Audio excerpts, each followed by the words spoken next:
this evening. I don't make it often. I'm usually at work or just, struggling to make these ends meet. But first of all, I'll do domestic relations because that's something I'm actually coming out of. And it needs to be brought to the light, raise awareness of it. It happens every day, we just don't talk about it. Yeah, true. So here I sit, mentally broken, physically wounded, unable to understand why he's so intent on causing my ruin. Thinking back, it all started when I found out he was cheating. I confronted him, told him he had to make a choice or I was leaving. It didn't hit him. He carried no concern whatsoever, as long as he was out secretly hitting them. Yet when the tables turned and he saw me conversing with another chap, it TKO'd his ass. Playboy lost control of his suaveness and snapped out. So to prevent an altercation, I ceased communication and rolled out. But nowadays I'm labeled every name in the book. Bitch, hoe, slut, and trick. Until he calms down, takes a second look and gains a grip. Then it's I'm sorry. I love you, baby. I was just pissed off. I'm calm now, so everything is okay. Nevertheless, I was so entangled, I become his dependent. Juggernaut became my addiction. Converted into such a bad habit, it led to my affliction. See, freedom moments became dictated for me, meaning as if I was the door and he was the lock and key. So as long as I conformed to his will, he'd compensate me monetarily. On days I refused, he would inflict vocal bankruptcy, blindfolded, carelessly throwing verbal pointed arrows at me. The use of coiled words to batter my mind and pride were breathtaking. Combinations of lines filled with so much vanity they poked holes through my soul, had me often wishing I could bury myself in the ground like a mole. Yet not once had I come into the house and began to tear him to shreds. Just occasionally presented evidence of foul activity he'd engaged in. Thus, eventually, I became scarred by these psychological lashings. His form of beating me, minus leather whips and thrashings. As a result, I began to retaliate. And since he couldn't tame my mouth from returning mental injuries, my captor began trying to keep me in check, inflicting bodily injuries. I'm speaking as if I was his opponent in a boxing match, hammering, pounding away, leaving me battered, bruised, and scratched. Combatant began mimicking the role of Tyson so frequently that I had no choice but eventually unleash the Holyfield in me. Now we are constantly matched up in this ring, like he's defending the heavyweight championship title or something. I kept telling myself if I weathered the storm, one day he'd stop and the blizzard would be covered by warmth. Our strength will be renewed, and we'd go back to loving each other the way we used to, before this wicked evil came in, sank his fangs, and never left again. You see, most don't understand the logic, but God forbid you walk in defiance and further aggravate the unworthy alliance.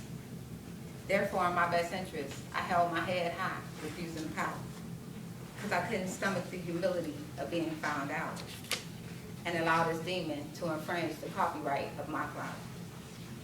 In consequence, I lived this secret in silence. Though if you listened and paid attention, there was nothing about it quiet. As I exerted every effort trying to turn his worthless life around, he held my head underwater, attempting to cause my drown. Stammered and stomped all over me.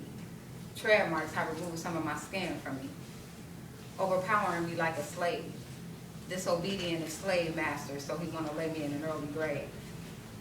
Removing my moral fiber and glazing my texture with an immoral liner. You see, he had the audacity and nerve to literally beat me down, as if I wasn't from the rib through which God gave him breath. As though he failed to see that a woman's fertility was the primary factor by which he was conceived, taking for granted my self-worth, woman's worth, disrespecting the fact that respect for myself was primary, due first. So I began to acknowledge that though this God provided financially, he depleted me emotionally, mentally, physically, and spiritually. Always seemed to have me on bended knee, as if maybe I didn't pray enough already. For real. So he couldn't have my best interests at heart. He meant no good for me. So ultimately, the day came when I awakened, looked into the mirror at my face. Through my black eyes, I suddenly identified I was out of place. I came to terms with the concept of life already beating me down. So I didn't need to be kicked as I lay sprawled out on the ground. That's how I came to recognize I deserved better than this and deserved physical and mental anguish. Because if he had care, concern, and love for me, the thought of me falling should have had him on the floor in advance, patting, cushioning. So I decided not one more day would I saturate this place of misery and allow him to dominate me when I'm the one of superior quality. So see, I admit physically he had a constrictive hold on me, but emotionally I was gone already. So I fell on my knees, prayed to my locksmith, and in due time he changed the locks for me. All right. And thank you, Lord, for opening the door and setting me free. Count me forever and always grateful for your being. And my advice to anyone walking in these shoes is, do not authorize domestic relations immorality to diminish your life's vibrancy and expectancy. When love for yourself should outweigh this sort of frenzy. Thank you.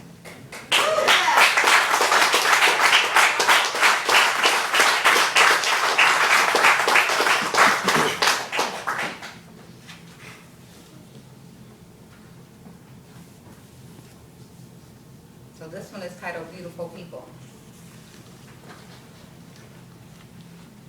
Growing up, we were always told beauty is in the eye of the beholder. Accordingly, everyone is entitled an opinion of their own disclosure. But never allow someone else's view of you to be your closer. Because with maturity, I've ripened to learn that beauty is more than skin deep. Makes no difference if you are light or dark skin, black, white, yellow, blue, or green. Short, tall, a sister big bones, or the size of Popeye's olive oil. Whether your head is bald or hair falls down upon your shoulders in locks of curls. Each one of us is perfect because everyone is unscripted, dynamic, complex, and very different. Wherefore, each of us earns the title of being uniquely sculpted. See, I identify the confirmation of an individual's beauty will reveal them loving, kind-hearted, considerate, compassionate, good-natured, dedicated, respectful, and hardworking. See, I myself admit, due to learning to love myself, I've grown to love others, minus criticism and prejudiced mannerisms. I made a mistake, fell and lost quite a few notches from my belt. So I'm no longer critical due to stature or monetary wealth. Because truth is, most of us can't control the cards we're dealt.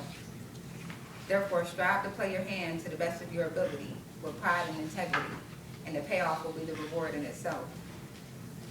But remember, no matter the content of your character, in life we are all bound to experience ups, downs, triumphs, trials, mixed with cries of failure, tears of sorrow, laughter of happiness, and promise of success for tomorrow. Just remember to stand proud in spirit for it all, and perseverance. Keep your head to the sky, call upon the Lord, give praise always, rain or shine. Be encouraged and strengthened through the hard times, because after appropriate consideration, the Lord will renew and restore your spirit, giving you ability to spread your wings and fly the distance. Jesus promises it, and the earnest declaration I'll leave you with is dare to dream. Dreaming strengthens your spiritual being. So take time to develop whatever skill you consider your talent. The task when you are interacting soars your heart the lightest. Set your sight on and mind to it. Focus, pursue with determination. Have faith, and in due time, trust God will bring it to fruition. Allow me to be your vision. All I had was $1 and a dream. I couldn't foresee being the author of 3 books of poetry. But despite being the peasant in the bags I was wearing, the Lord saw greater purpose in me. He placed me in a position to uplift and encourage human beings. Through something as small as pouring the words of my testimony upon paper, I free others of emotional distress, giving new life to their embodiment, a decree which emits light to the beauty of my being blessed. That's beautiful people.